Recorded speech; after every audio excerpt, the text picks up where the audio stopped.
തിരുച്ചെന്തൂർ ക്ഷേത്രത്തിൽ ഒരു സർപ്രൈസ് സന്ദർശനം നടത്തി തമിഴ്നാട് ദേവസ്വം മന്ത്രി. ക്ഷേത്രത്തിലെത്തിയ മന്ത്രിയെ തിരിച്ചറിയാതെ അദ്ദേഹത്തിൽ നിന്ന് 4000 രൂപ ക്ഷേത്ര ദർശനത്തിന് കൈക്കൂലി വാങ്ങി. കയ്യിൽ പണമില്ല എന്ന് പറഞ്ഞപ്പോൾ ഗൂഗിൾ പേ ആയാലും മതി എന്നായി പൂജാരിയുടെ നിലപാട്. ഒടുവിൽ മന്ത്രിയാണെന്ന് തിരിച്ചറിഞ്ഞപ്പോൾ മാപ്പൊക്കെ പറഞ്ഞെങ്കിലും കാര്യങ്ങൾ അതിൽ മാത്രം ഒതുങ്ങിയില്ല. അയ്യപ്പൻ അയ്യർ എന്ന പൂജാരിയെ സസ്പെൻഡ് ചെയ്തായിരുന്നു നടപടി സ്വീകരിച്ചത്.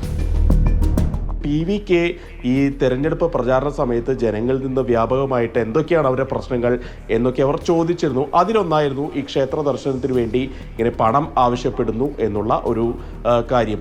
ഏതായാലും ഇത് ഒന്ന് പരിശോധിക്കുന്ന ലക്ഷ്യം വെച്ചാണ് അവിടുത്തെ HRC വകുപ്പ് മന്ത്രിയായിട്ടുള്ള S രമേശ്, അതായത് ദേവസ്വം വകുപ്പ് മന്ത്രി രമേശ് തിരുച്ചെന്തൂർ ക്ഷേത്രത്തിലേക്ക് പോയി. നമുക്ക് ആ ദൃശ്യങ്ങൾ കാണാം.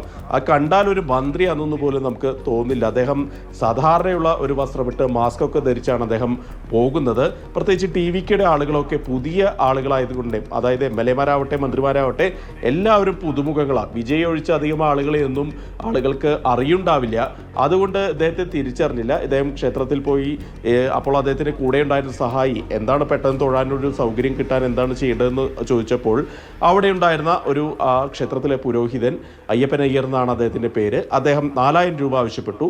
മന്ത്രി പറഞ്ഞു എൻ്റെ കയ്യിൽ പൈസയൊന്നുമില്ല, എന്താ ചെയ്യണ്ടേ? അപ്പോൾ പറഞ്ഞു ഗൂഗിൾ പേ വഴി പൈസ അയച്ചു തന്നാലും കുഴപ്പമില്ല എന്ന് പറയാണ് ചെയ്തത്. ഏതായാലും മന്ത്രിയോട് മാപ്പ് അപേക്ഷിച്ച് ഇവർ കാര്യങ്ങളൊക്കെ എഴുതി വിശദീകരണമൊക്കെ നൽകി.